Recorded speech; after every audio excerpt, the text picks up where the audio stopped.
Vamos nos colocar de pé?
Boa noite a todos, sejam bem-vindos a esse pequena parte da Igreja de Jesus Cristo. Amém? Gostaria que todos nós abríssemos nossas Bíblias agora no Evangelho de Mateus.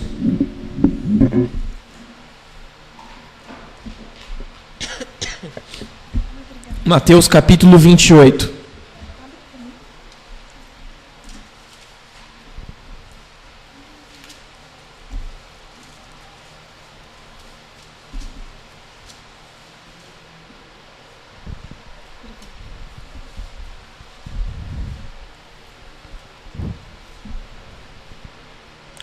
Eu gostaria de ler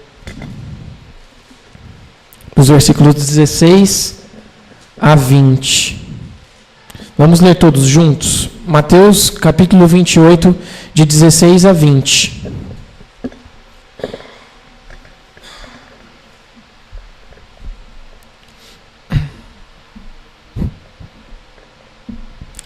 Leamos. Seguiram os 11 discípulos para a Galiléia, para o monte que Jesus lhe designara. E quando o viram, o adoraram, mas alguns duvidaram. Jesus, aproximando-se, falou-lhes, dizendo: Toda a autoridade me foi dada no céu e na terra. Ide, portanto, fazei discípulos de todas as nações, batizando-os em nome do Pai e do Filho e do Espírito Santo, ensinando-os a guardar todas as coisas que vos tenho ordenado. E eis que estou convosco todos os dias, até a consumação do século. Irmãos, nesse trecho, o último trecho do Evangelho de Mateus, nós temos a história de quando Jesus indica o monte aos seus discípulos, né? E lá ele aparece. E é interessante que as palavras, talvez palavras mais importantes de Jesus, que eram as últimas, quando ele ia deixar os seus discípulos fisicamente, são ditas mesmo para pessoas que duvidaram, né? Porque os discípulos vão até o monte e o texto nos diz claramente, quando eles o viram, eles o adoraram, mas alguns deles duvidaram. E mesmo para pessoas que duvidam, Jesus Cristo certifica a sua presença. Mesmo para aqueles que tremem, mesmo para aqueles que, por causa de seja qual for o motivo, chegam a pensar, será que Jesus Cristo realmente está comigo? Mesmo para esses, aqueles que duvidaram, sentindo na mão que era Jesus, aqueles que duvidaram vendo, Jesus certificou, eu estarei convosco todos os dias até a consumação do século. E é por isso que nós podemos cantar o que nós acabamos de cantar, que nós nos reunimos aqui na presença de Jesus. Porque ele afirmou, mesmo para aqueles que não têm certeza absoluta, que está conosco até a consumação do século. Vamos louvar ao Senhor Jesus agora com uma oração. Senhor Deus, nós suplicamos a Tua bênção sobre o nosso culto. Nós estamos aqui para genuinamente louvar ao Senhor. Nós rogamos ao Senhor que fale conosco através da Tua palavra, através de todos os atos que o Senhor mesmo há de realizar nesse culto.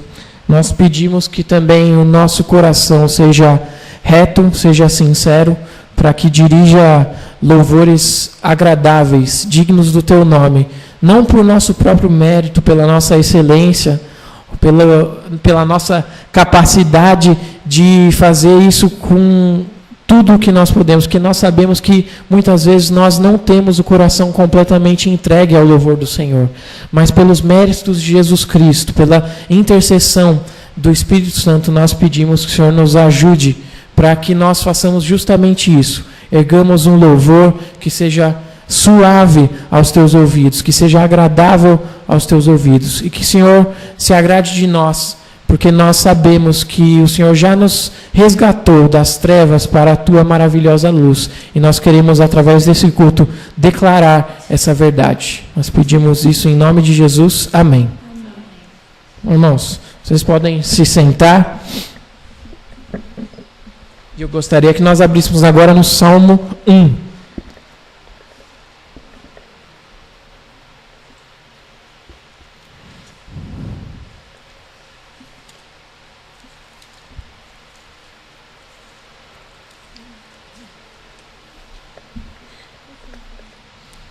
Salmo 1.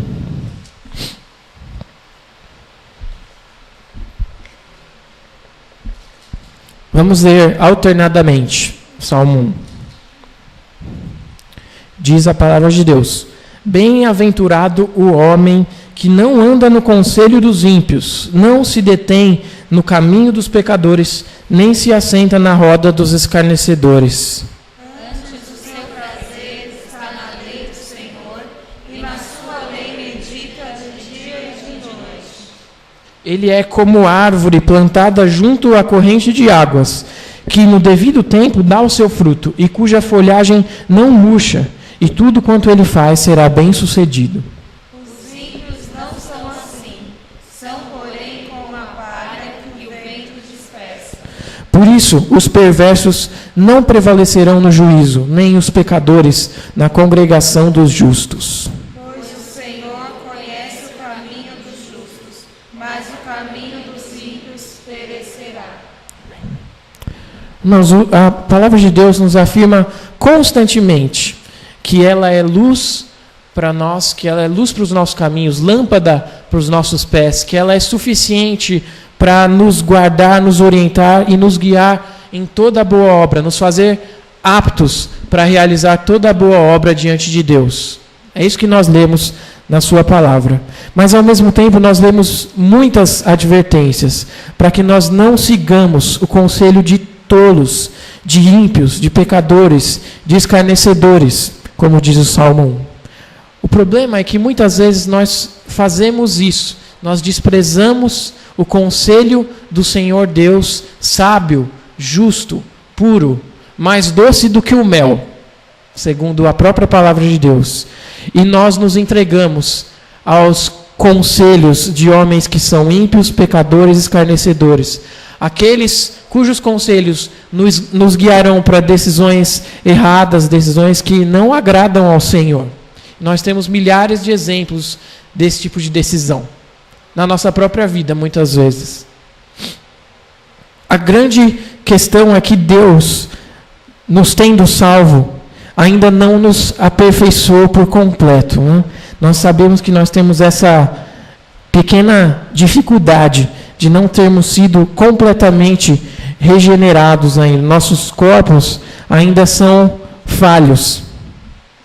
Mas nós precisamos suplicar o perdão de Deus e a graça dele para que nós prevaleçamos no juízo, não sendo perversos, mas bondosos, para que nós permaneçamos na congregação dos justos, porque não seremos pecadores, seguindo a vontade de Deus. Isso pela graça dele mesmo, né?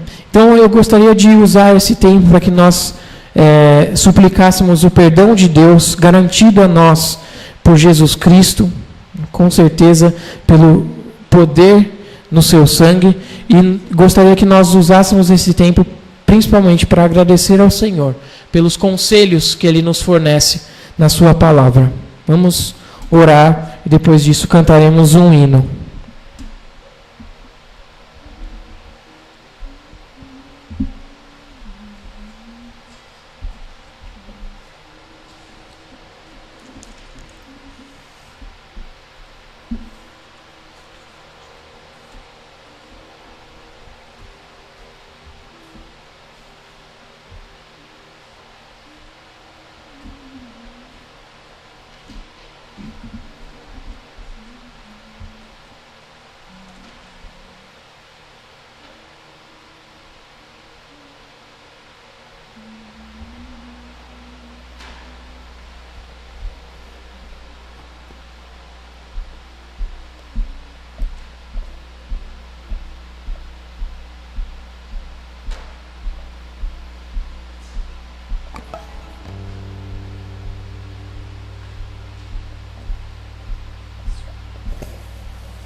Vamos abrir as nossas Bíblias mais uma vez, agora em 2 Coríntios, segunda epístola de Paulo aos Coríntios, capítulo 4.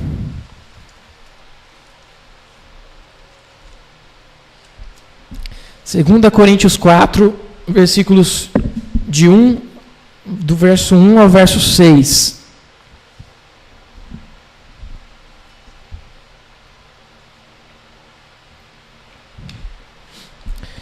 Diz a palavra do Senhor, 2 Coríntios 4, de 1 a 6. Pelo que, tendo este ministério, segundo a misericórdia que nos foi feita, não desfalecemos. Pelo contrário, rejeitamos as coisas que por vergonhosas se ocultam, não andando com astúcia, nem adulterando a palavra de Deus. Antes, nos recomendamos à consciência de todo homem, na presença de Deus, pela manifestação da verdade. Mas se o nosso evangelho ainda está encoberto, é para os que se perdem que está encoberto, nos quais o Deus desse século cegou o entendimento dos incrédulos, para que lhes não resplandeça a luz do evangelho da glória de Cristo, o qual é a imagem de Deus. Porque nós não nos pregamos a nós mesmos, mas a Cristo Jesus como Senhor, e a nós mesmos como vossos servos, por amor de Jesus.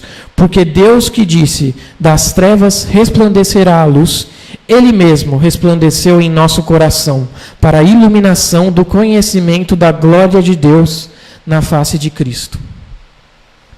O mesmo Cristo que afirmou que estaria conosco, com os seus discípulos, até a consumação do século, aquele que pede que nós demos ouvidos à sua palavra e não aos ímpios, aos pecadores, aos escarnecedores, esse mesmo Cristo, na sua face, tem a iluminação do conhecimento da glória de Deus, porque o próprio Deus deu que Ele resplandecesse no nosso coração, para que nós demonstrássemos a luz de Jesus Cristo, a luz que nos ilumina a alma, que transforma o nosso entendimento, que transforma todas as nossas forças, todo o nosso ser, para sermos servos obedientes ao Senhor Deus. Então nós queremos agora louvar a Deus. Eu vou pedir que vocês se coloquem de pé, com cânticos que exaltam a glória de Jesus Cristo, que exaltam o resplandecer da luz de Jesus Cristo, a luz da face de Jesus Cristo, que nos foi dada por Deus, para que habite em nosso coração. Thank you.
Irmãos, vamos fazer se assentar. Eu gostaria de chamar Rafael. Boa noite, irmãos. Graça e paz, amém. Fico muito feliz de poder estar mais uma vez com os irmãos para compartilhar da palavra do nosso Senhor com os irmãos. Hoje não vim sozinho, da outra vez que eu estive aqui com os irmãos eu vim sozinho, mas hoje está me acompanhando o Mateus, que é presidente da nossa UMP, e a Beatriz, que é presidente da nossa UPA. Então vieram me acompanhando aí e representando o parque também, né? Então nessa noite eu gostaria de compartilhar com os irmãos um texto, né, do Evangelho de Jesus Cristo segundo o relato de Marcos. Evangelho de Jesus Cristo segundo o relato de Marcos, capítulo 5.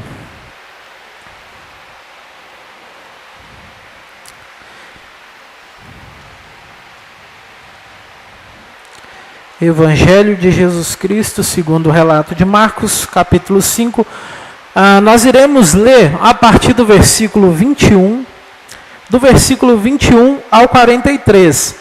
Porém, nós iremos dividir o texto da seguinte forma: nós vamos ler até o verso 24 e depois nós vamos ler a partir do verso 35 até o verso 43. Então, mesmo assentados, eu farei leitura do texto e peço que os irmãos me acompanhem. Diz assim o texto: Tendo Jesus voltado no barco para o outro lado, afluiu para ele grande multidão, e ele estava junto do mar.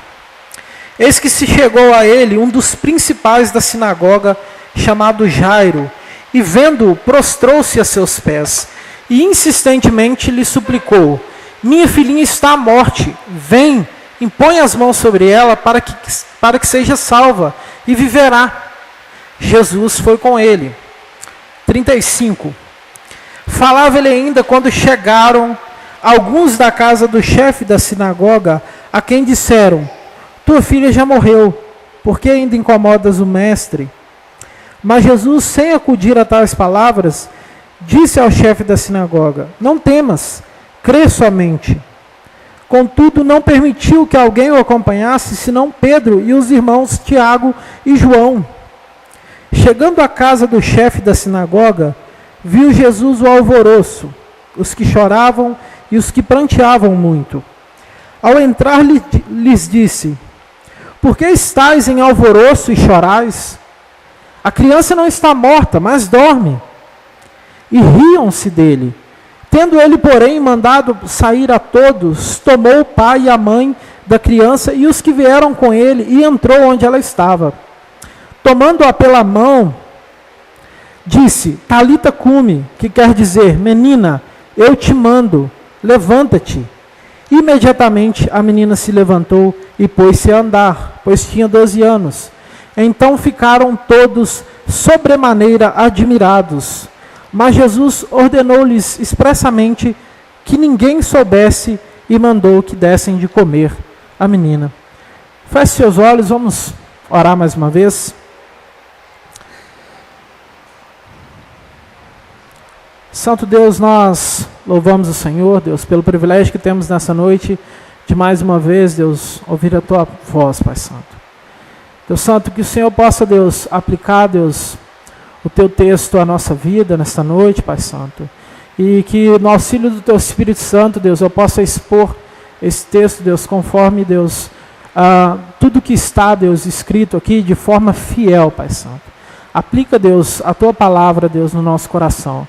É o que nós pedimos e oramos ao Senhor no nome de Jesus. Amém, Deus. Eu creio que na semana passada, a maioria dos irmãos aqui, assim como eu, acompanharam o furacão Irma, né, o caos que esse furacão causou, né, por onde ele passou.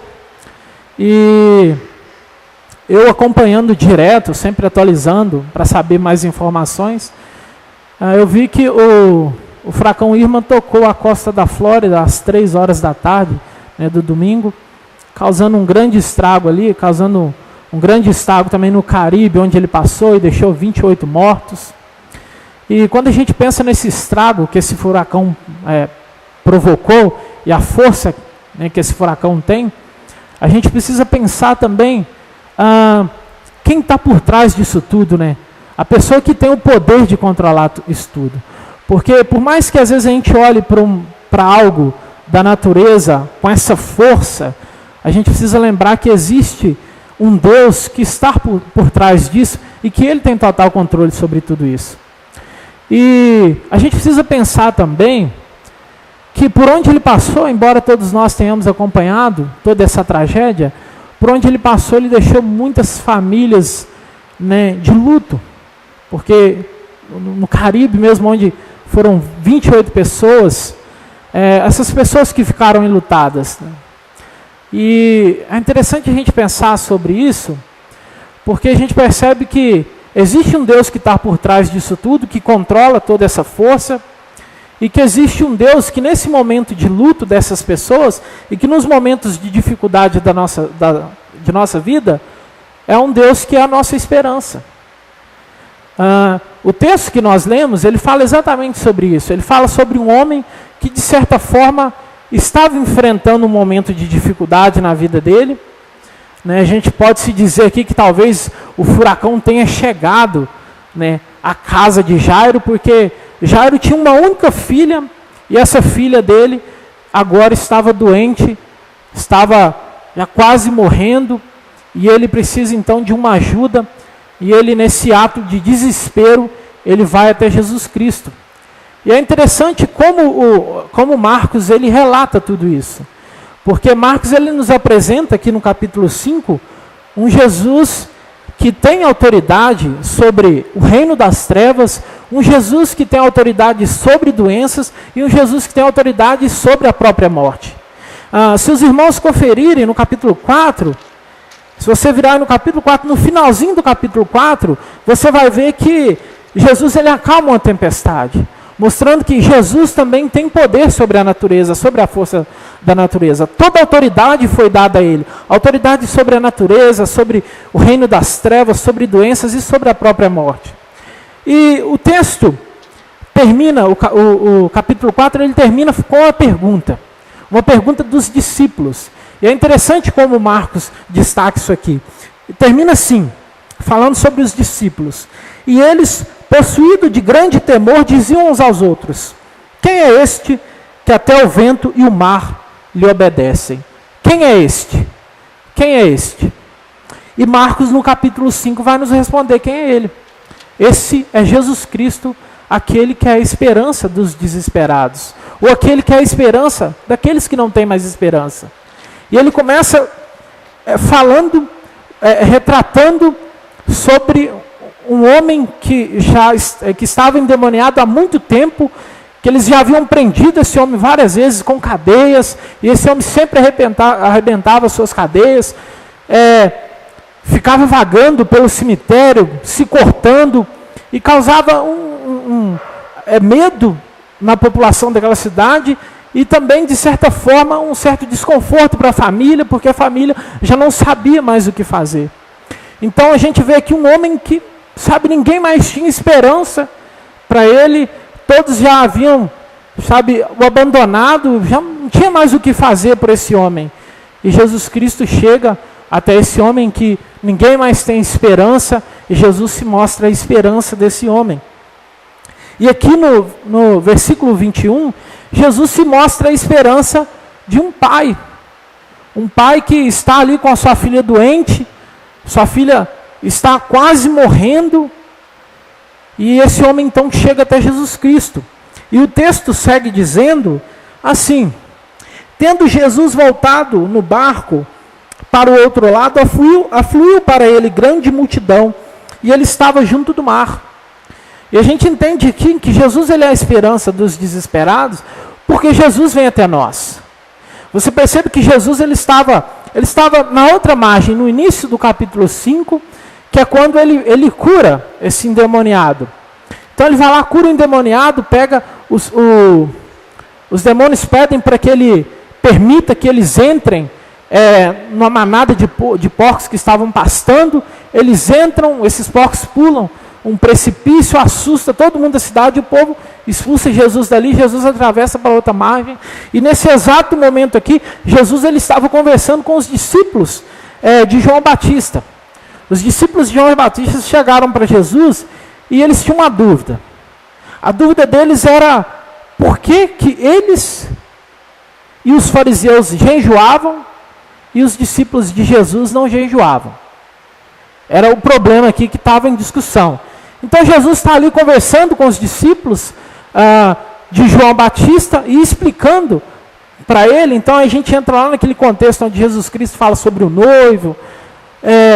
E Jesus está ali conversando com os discípulos de João Batista e chega esse homem até Jesus Cristo. Esse homem que no Evangelho de Mateus é chamado de administrador, no Evangelho de Marcos e Lucas ele é chamado de Jairo. E o texto destaca, o versículo 22, diz que ele era um dos principais da sinagoga. Eis que chegou a ele um dos principais da sinagoga, chamado Jairo, e vendo-o prostrou-se a seus pés. Jairo, ele era o presidente da sinagoga. A sinagoga ela era dirigida por um grupo de anciãos, e uma das responsabilidades desses anciões era cuidar da boa ordem da sinagoga, e haviam ali os cultos, onde eles liam o livro da lei, liam os salmos, os profetas, e ensinavam as pessoas a seguir, ensinavam os filhos a seguirem as leis mosaicas e tudo mais. E Jairo ele era responsável por esse serviço, pelos serviços religiosos, e ele era também responsável pelo Tribunal de Justiça, que funcionava ali também, e no restante da semana, durante a semana, funcionava na sinagoga uma escola, ele era responsável por essa escola também. Então Jairo, ele é um homem muito importante. Se a gente fosse destacar a importância de Jairo hoje, para a gente entender um pouco, goste você ou não, a gente poderia comparar talvez Jairo com o presidente Donald Trump. Porque o Trump ele é presidente da maior potência do mundo, então um dos homens mais importantes que nós temos hoje. Então você imagina o Donald Trump, ele saindo lá dos Estados Unidos, vindo para o Brasil e indo falar com o mendigo que está às margens ali do Rio Pinheiro. Você pensa, tem um mendigo ali na margem do Rio Pinheiro e o Trump veio lá dos Estados Unidos para pedir ajuda desse mendigo. Dá para imaginar isso? Não dá. Não tem como. Mas o que a gente precisa entender é que Jesus, para os mestres da lei, Jesus era muito pior que isso. Porque Jesus dizia que ele era o Filho de Deus. Jesus ele era um blasfemo, ele era um impostor para eles, era um homem que comia com publicanos e pecadores, um beberrão, glutão.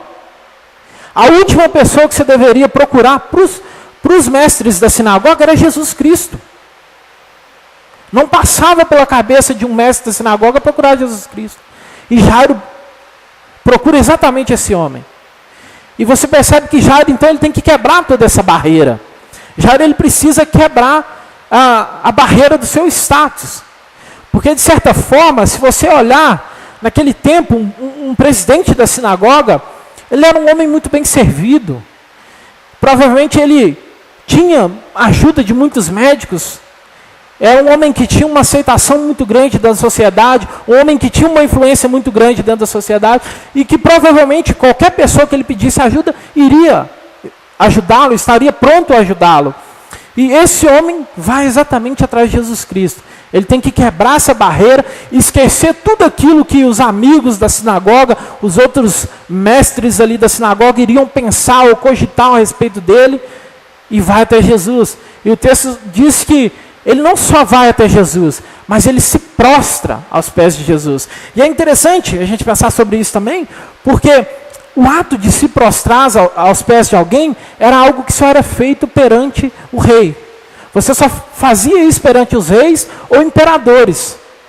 Então eram pessoas de autoridade, mestres mesmo. Você não se prostrava aos pés de qualquer pessoa. E Jairo, ele vem aqui e se prostra aos pés de Jesus Cristo, mostrando que ele conhecia Jesus Cristo como um mestre de fato. E muito provável que Jairo já conhecia alguns dos milagres que Jesus Cristo havia feito. Provavelmente Jairo morava em Cafarnaum. Porque se você vê o verso 23, o texto diz que insistentemente, lhe suplicou: minha filhinha está à morte. Vem, impõe a mão sobre ela, que ela viverá. Então, é provável que Jairo morava em Cafarnaum, e é provável que Jairo já havia visto tudo aquilo que Jesus já havia realizado. E isso dava certeza a ele de que Jesus iria ajudá-lo. De que se Jesus impôsse as mãos sobre a filha dele seria curada. E Jairo então insiste. Ele não simplesmente chega e pede uma ajuda, fala: olha, me ajuda, vai lá, impõe as mãos sobre minha filha e fica satisfeito com isso. Não, ele é insistente. Ele quebra toda a barreira e ele vai até Jesus. E ao chegar a esse Jesus o responde. Esse Jesus responde, ele fala: olha, eu vou com você. Eu vou com você. Só que, nesse desenrolar até Jesus ir, no meio do caminho Jesus encontra uma mulher, e eu vou falar um pouco dela daqui a pouco. Mas, pensando ainda sobre Jairo aqui, é muito interessante a gente pensar que Jesus ele chega até nós, mas os momentos de desespero, às vezes os momentos de dificuldade que nós enfrentamos, é essa própria porta para Jesus chegar até nós. Porque não é simplesmente Jairo que vai até Jesus, mas Jesus que vem até ele. E Jesus usa toda essa circunstância. Jesus poderia ter passado para o outro lado, ou ter ido para outra parte. Não, mas Jesus vai exatamente para o local que Jairo está. Para dizer exatamente isso: olha, eu sou a esperança daqueles sem esperança. Eu sou a esperança dos desesperados. E Jesus chega então até esse homem, e esse homem pede ajuda a Jesus, e Jesus o ajuda. Só que essa ajuda, essa resposta de Jesus, ela exige algo de nós. A primeira coisa que essa resposta ela exige de nós é paciência. Se você vê o verso 27, verso 35, perdão, vai dizer que Jesus, diz assim, falava ele ainda, quando chegaram alguns da casa do mestre, do chefe da sinagoga, e falaram: olha, não precisa incomodar mais o mestre não, que a sua filha já morreu. E aqui a gente precisa pensar sobre uma coisa: por que exige paciência?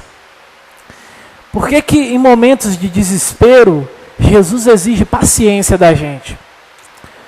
Se você for pensar, não vamos alegorizar o texto, não vamos falar aquilo que o texto não fala, não, mas vamos pensar uma coisa que é lógica aqui. Jesus ele era odiado por todos. Os discípulos eram seguidores de Jesus, então eles também eram odiados. E de repente, a maré muda. De odiado, Jesus Cristo passa a ser adorado. Olha, o presidente da sinagoga procurou Jesus Cristo. E eu fico pensando sobre o que passava na cabeça dos discípulos de Jesus Cristo. Talvez passasse pela cabeça daqueles homens que todo o quadro de perseguição deles iria mudar agora. Falar: olha, agora a coisa vai mudar. Porque a gente estava sendo perseguido por esses mestres, mas agora um dos presidentes veio atrás de Jesus Cristo. Então a coisa vai mudar agora. É uma oportunidade que a gente vai ter de ter reconhecimento. Jesus Cristo vai fazer algo e agora a gente vai parar de ser perseguido. E é muito legal isso. Só que Jesus, no meio desse caminho, para curar uma mulher que não tem nada a ver com a história. Não tem nada a ver. Jesus está indo lá para a casa de Jairo, e uma multidão acompanhando ele, e de repente vem uma mulher e toca as vestes de Jesus, e Jesus cura essa mulher. E por causa desse tempo que Jesus perdeu com essa mulher, por causa desse tempo que Jesus ficou ali curando e conversando com essa mulher, a filha de Jairo morre. Porque o verso 23 termina dizendo que ela estava à morte, ela ainda não havia morrido. Ela estava em uma situação grave, mas ainda não havia morrido. E o versículo 35 já diz, olha, não precisa incomodar mais que já era, morreu. Sua filha morreu. E eu fico pensando, talvez os discípulos pensando, olha, agora, pronto, agora lascou. Porque o povo já odiava a gente. Agora Jesus perdeu o tempo com essa mulher, a filha do presidente morreu. Agora que vai ser pior a coisa, agora que a gente vai ser mais perseguido mesmo. Só que Jesus quis falar, olha, filho, Jairo, o texto diz que Jesus não acudiu a tais palavras e disse ao chefe da sinagoga, olha, crê somente.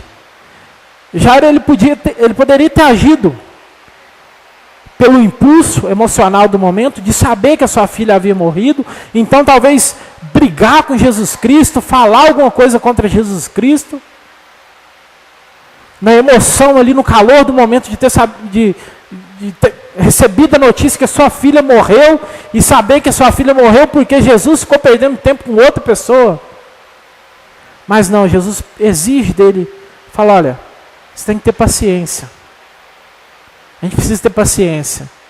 E a gente precisa entender isso aqui, porque, pensa comigo, quando você fica doente, o que você faz?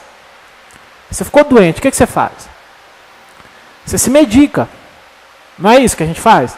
A gente toma um medicamento, a gente toma um remédio. E se não passar, o que você faz? Você vai até o pronto atendimento. E lá ser atendido e ver o que é. Se for algo mais grave, você fica lá internado uns dias. Se não for, você volta para casa. Mas você se medica e você procura um profissional para te ajudar. E provavelmente a filha de Jairo, alguém já teria ajudado essa menina. Talvez já tivessem medicado essa menina. Talvez, até o próprio Jairo talvez tivesse dado um chá para ela, falando, esse chá aqui foi a mãe que me ensinou, e você sabe como é que vó é, vó tem um chá que é milagroso, e ela me ensinou esse chá aqui, você vai tomar e vai ser supimpa, você vai ficar boa, vai pular da cama rapidinho. E você vai melhorar. Então toma esse chá aqui, eu tomo esses medicamentos, eu chamo médico, porque haviam muitos médicos, e os médicos provavelmente iriam ajudar Jairo. Só que Jesus espera a menina morrer. E aqui entra algo muito interessante. O reverendo Judas, outro dia, deu uma definição de milagre muito bonita, que eu tive até que anotar.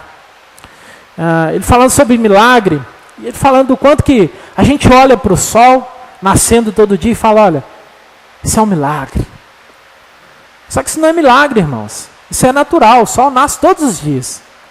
Todo dia o sol vai nascer, é normal. Aí às vezes a pessoa está doente e os médicos falam, olha, tem 5% de chance.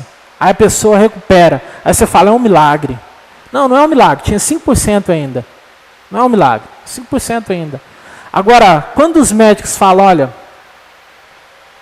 0% de chance, não tem mais jeito, e acontece alguma coisa, aí é um milagre. Aí é Deus operando. E é exatamente isso que a gente vê aqui.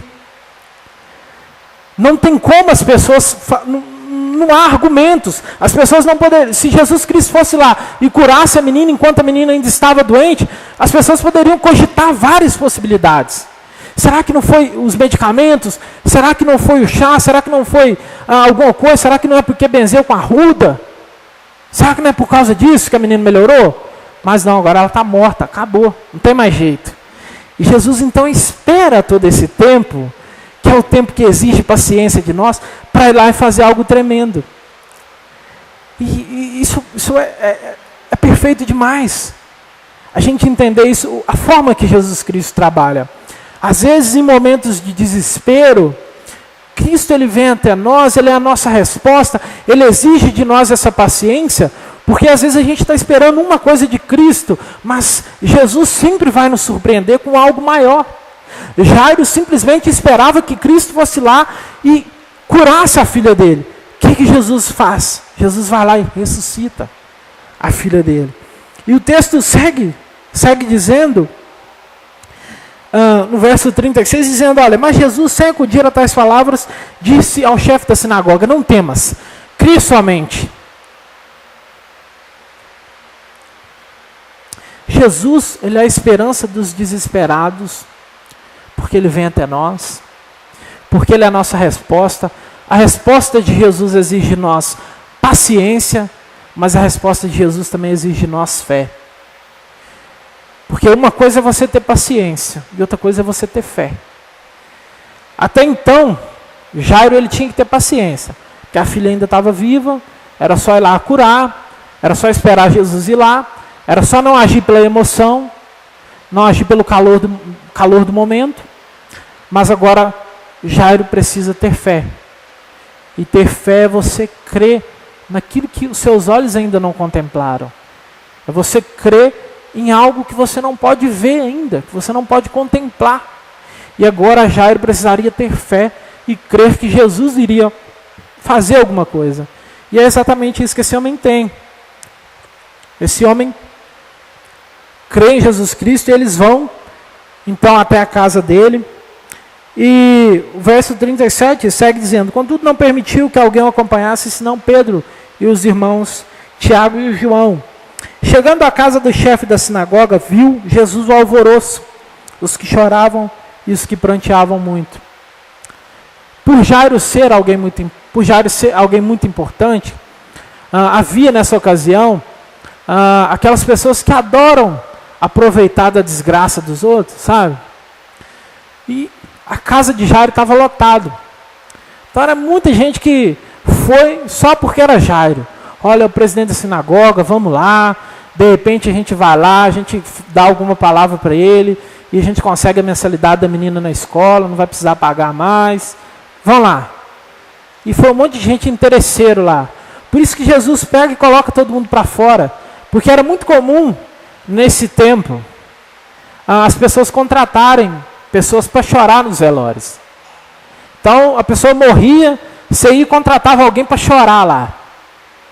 Então, provavelmente haviam pessoas aqui que haviam sido contratadas para estarem lá chorando, pranteando a morte daquela menina. Talvez alguns eram contratados, né, até para fingir que a pessoa era querida, talvez ninguém nem gostava da pessoa. Falaram, não, contratam as 5 pessoas para chorar e põe lá, que aí todo mundo vai achar que a pessoa era querida, que a pessoa era importante. Vamos pôr chorando lá. E colocava as pessoas a chorar. E Jesus chega, então, como Jesus, ele é um Deus que conhece o nosso coração, ele chega e coloca todo mundo para fora. Ele já chega perguntando, por que vocês estão chorando? Por que vocês estão pranteando? A menina nem morreu, a menina está dormindo. Lógico que a menina já havia morrido, porque o texto, a palavra no grego, ela aparece num modo que dá a ideia de que aquilo aconteceu por completo. Então a menina já havia morrido, mas lógico que isso é uma forma de Jesus dizer, olha, a menina só está dormindo porque eu tenho poder para despertar a pessoa do sono mais profundo, que é o sono da morte. Eu tenho esse poder, então fica tranquilo, só está dormindo. E Jesus vai lá e fala isso, as pessoas riem dele. Jesus então coloca todo mundo para fora e verso 41 diz, tomando-a pela mão, disse, Talita cumi, que quer dizer, menina, eu te mando, levanta-te. E quando eu meditava nesse texto e pensava sobre o que esse texto nos ensina, aí apareceu de repente essa informação no versículo 21 aqui, no versículo 41, falando que Jesus diz, Talita cumi. E essa era uma expressão usada no hebraico, era uma expressão que as mães usavam para acordar as filhas. E ela era uma expressão que expressava uma forma carinhosa de se acordar a pessoa. Então isso aqui é uma forma carinhosa que Jesus está usando para acordar essa menina. E era muito usado quando a pessoa estava um pouco atrasada. Então a menina já estava atrasada lá para ir para a escola. Então a mãe chegava e falava, Talita cumi. Então ela já sabia que, opa, estou atrasado, eu tenho que levantar e logo. Então era uma forma carinhosa, e Jesus usa de uma forma carinhosa para acordar essa menina, e o verso 42 diz que ela tinha 12 anos. Eu falei, gente, qual a relevância de falar que a menina tinha 12 anos? Está falando da cura da menina que estava morta, e agora fala que a menina tinha 12 anos. Porque 12 anos, irmãos, era exatamente a fase onde a mulher ela poderia se casar. Então, 12 anos era quando ela se tornava mulher. Ela deixava de ser menina e se tornava mulher. Ela poderia se casar. Então, quando as pessoas, as meninas, as mulheres morriam antes dos 12 anos, isso era algo muito triste. Porque ainda não haviam tido tempo de poder se casar e de ter filhos, né? Então, o texto ele traz exatamente essa informação para mostrar que Jesus ele está aqui curando uma menina que está no início da sua vida, ressuscitando uma menina que está no início da sua vida. E não sei se os irmãos observaram, mas o texto fala que a menina tinha 12 anos e a mulher do fluxo de sangue padecia desse mal por 12 anos. Jesus, ele é a esperança daqueles que estão no início da sua vida, e Jesus é a esperança daqueles que estão no final da sua vida. A mulher já sofria por 12 anos, o texto diz que ela já havia gastado tudo que ela tinha, provavelmente uma mulher de um poder aquisitivo muito bom, já havia gastado tudo que ela tinha, mas Jesus é que foi a esperança dessa mulher, Jesus é que foi a esperança de Jairo, que foi a resposta de Jairo nesse momento de dificuldade. Jesus, ele é a esperança dos desesperados. Nos momentos que nós nos vemos em desespero, a gente precisa pensar nesse Jesus.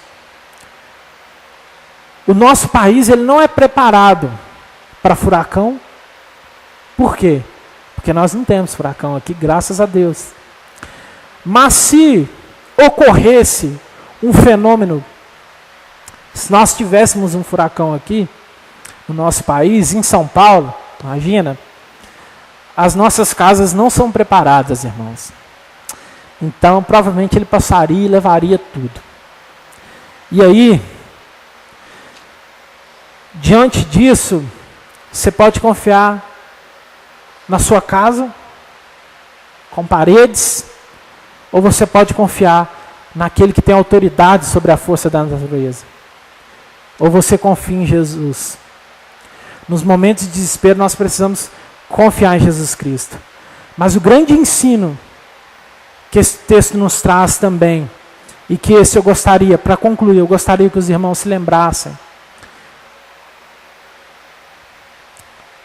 Você precisa, quando você olhar para esse texto, você precisa fazer 3 perguntas para ele. O que o texto fala, como ele fala e por que ele fala. Se você lembrar disso aqui que eu vou dizer, tá bom, você pode esquecer todo o restante. Guarda apenas isso. Estou resumindo meu sermão aqui todo. O texto, ele nos fala sobre a autoridade que Cristo possui sobre a morte. Se você olhar do capítulo 4 e o capítulo 5, você vai ver que o texto fala sobre a autoridade de Jesus sobre as forças da natureza, a autoridade de Jesus sobre o reino das trevas, início do capítulo 5, a autoridade de Jesus sobre as doenças, que ele cura a mulher enferma, e a autoridade de Jesus sobre a própria morte. Isso é o que o texto nos fala. Como ele nos fala? Ele nos fala mostrando a autoridade que foi dada a Jesus Cristo. Termina o versículo, o capítulo 4 perguntando: quem é este? Quem é este que o mar, o vento, tudo lhe obedece? Este é Jesus Cristo. É isso que o texto está falando, é Jesus Cristo. Aquele que foi dado toda a autoridade. A autoridade dele está acima de tudo, está acima da natureza, está acima das doenças, está acima da própria morte, está acima do reino das trevas. E por que fala? Ele fala para nos dar, irmãos, a certeza de que um dia nós também seremos ressuscitados. Romanos diz que nós estávamos mortos em nossos delitos e pecados. Todos nós estávamos mortos em nossos delitos e pecados. Mas Cristo, morrendo na cruz, nos dá vida e vida em abundância. Cristo, Ele é a esperança dos desesperados, porque Ele venceu a morte. O castigo que nos traz a paz, que é essa morte, é isso que nos dá esperança. Cristo, pela sua morte, derrotou aquele que tinha o poder, derrotou o próprio diabo e derrotou a própria morte. O que Cristo está mostrando no Evangelho de Marcos, e Marcos nos apresenta um Jesus Cristo totalmente humano. O que Cristo está nos ensinando aqui é exatamente isso. Fala, olha, todos, essa era a nossa situação. Todos nós estávamos como essa menina, mortos. Mas Cristo nos deu vida e vida em abundância. E por isso que Cristo pode ser a minha esperança e a sua esperança. Por isso que Cristo é a esperança dos desesperados. Porque outrora nós éramos desesperados. Porque nós sabemos a nossa condição, a condição de pecador, o quanto nós merecemos o fogo eterno. Mas Cristo pagou por tudo isso naquela cruz, vencendo a própria morte e nos dando esperança na ressurreição um dia. E esse é o grande ensino que esse texto nos deixa e o ensino que eu gostaria de deixar para os irmãos nessa noite. Que Deus possa continuar abençoando os irmãos e que esse Cristo possa continuar sendo a esperança nos momentos de dificuldades. Que a gente possa se lembrar dessa palavra e que você possa lembrar do principal, que você pode ter esperança nele, porque um dia você vai ressuscitar e reinar com ele, porque ele é o nosso Senhor. Vamos nos colocar de pé e orar mais uma vez. E a equipe de louvor pode cantar mais um cântico, aquele primeiro cântico que vocês cantaram, para a gente encerrar, pode ser? Então vamos orar mais uma vez. Santo Deus, nós louvamos, Deus, o teu nome, Pai. Porque, Deus, nós sabemos que o Senhor é a nossa esperança, Pai. A tua palavra, Deus, diz que o Senhor é a esperança dos desesperados, Pai. Nós sabemos, Deus, que nós podemos ter esperança no Senhor, porque o teu Filho, Pai, pagou pelos nossos pecados naquela cruz. O teu Filho cumpriu toda a lei naquela cruz, Deus, no nosso lugar, Pai. E hoje, Deus, nós temos vida em abundância, Pai. Hoje, Deus, nós temos livre acesso ao Senhor. Nós temos livre acesso ao Pai. Graças ao sacrifício do teu Filho, Pai Santo. Deus, nós te louvamos, Pai, por esse sacrifício. Nós te louvamos, Deus, porque um dia nós também teremos, Deus, os nossos corpos, Deus, ressuscitados e os nossos corpos, Deus, glorificados, Pai Santo. E nós sabemos, Deus, que não há mérito nosso aqui, mas o único mérito é do Senhor Jesus Cristo. E nós te louvamos por isso, por esse Jesus tão poderoso, que Deus deixou a sua condição de Deus, se fez humano e morreu em nosso lugar, Pai. Continua, Deus, aperfeiçoando a nossa fé. Continua, Deus, nos ensinando nos momentos de desespero e nos momentos de dificuldade da vida, Pai. Para que, Deus, nós possamos crescer em fé, em paciência, em comunhão com o Senhor. E para que nós possamos a cada dia fazer do Senhor a nossa certeza e a nossa esperança, Pai. Nós entregamos nossa vida nas Tuas mãos e pedimos que o Senhor continue conosco durante todo o restante dessa noite. Nos dê, Deus, uma noite de descanso, Pai.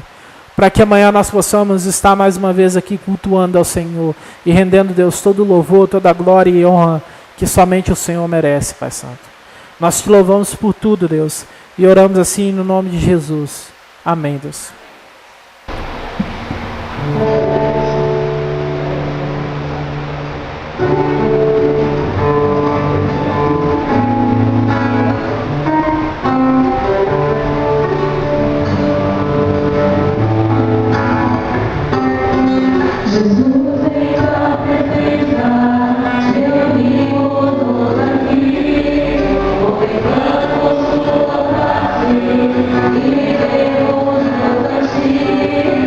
Hoje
Amém.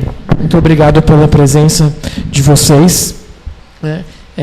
Estejam conosco lá embaixo. A gente preparou uma recepção. É só um pretexto para todos irem lá para baixo, ok? É desculpa para todo mundo descer, conversar. Rafael, Mateus e Beatriz, né? Então tá certo. Pessoal do Parque São Domingos, orem também durante a noite de hoje, amanhã também, durante a semana, por ele, pelos nossos irmãos do Parque São Domingos também, pela nossa igreja, nosso MP e nossa UPA aqui, e que nós sejamos abençoados pelo Senhor. Amém? Vamos lá.